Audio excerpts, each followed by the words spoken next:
जी, अब मैं आपको सिंधी के अंदर शाह अब्दुल लतीफ़ भिटाई की ये वाई पेश करती हूँ। कारूं वस कयाम, कारूं वस कयामे, कारूं वस कयाम। हमारे अबू को शाह अब्दुल लतीफ़ भिटाई के जो हैं शेर वो बहुत पसंद थे, वो शायरी करते थे। तो अबू ने सोचा कि मैं अपने बच्चों को भी शायरी करवाऊँ, उन्हें भी शाह अब्दुल लतीफ़ भिटाई का जो है रिसाला वो भी पढ़ाऊँ, उन्हें याद करवाऊँ। शाह अब्दुल लतीफ़ भिटाई की जो शायरी है ना वो बहुत हार्ड है और इसको पढ़ना आसान नहीं है, पर फिर भी हम रोज़ उसको रिवाइज़ करते थे। जो शाह अब्दुल लतीफ़ भिटाई के शेर हैं रोज़ उन्हें रिवाइज़ करते थे, उनकी रिवीजन चलती थी और फिर आहिस्ता आहिस्ता अब जो है हम पढ़ लेते हैं शाह अब्दुल लतीफ़ भिटाई के शेर। कारूं वस कयामे, कारूं वस कयाम। पहले हमने सिंधी ज़ुबान में याद किया था, हमारे अब्बू ने हमें करवाया था। तो जब हम बड़े होते गए तो फिर अब्बू ने हमें बोला कि ये क्यों ना हम शाह अब्दुल लतीफ़ का पैगाम है ये और जो मुल्कों की जो ज़ुबानें हैं जो जैसे उर्दू और इंग्लिश है तो शाह अब्दुल लतीफ़ का पैगाम उन ज़ुबानों तक भी पहुंच सके, तो इसलिए हमने उर्दू और इंग्लिश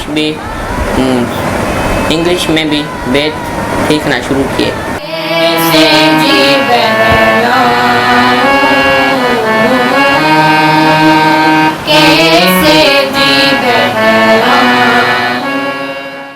वया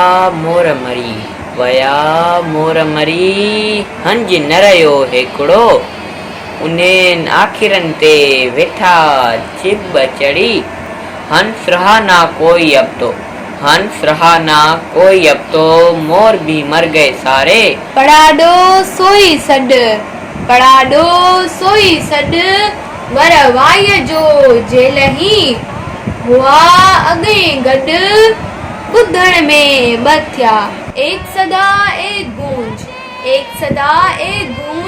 सुनने में है दो, गौर से गर सुन लो मखरज उनका एक है। कारूं वस कयामे, कारूं वस कयाम।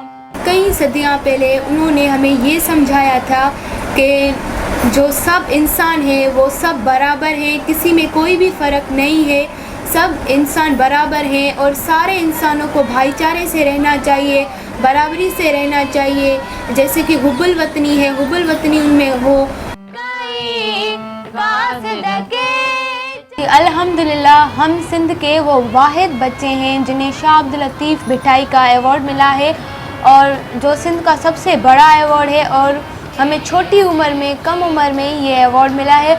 और फिर हमें 2019 में लाल शहबाज कलंदर का अवार्ड मिला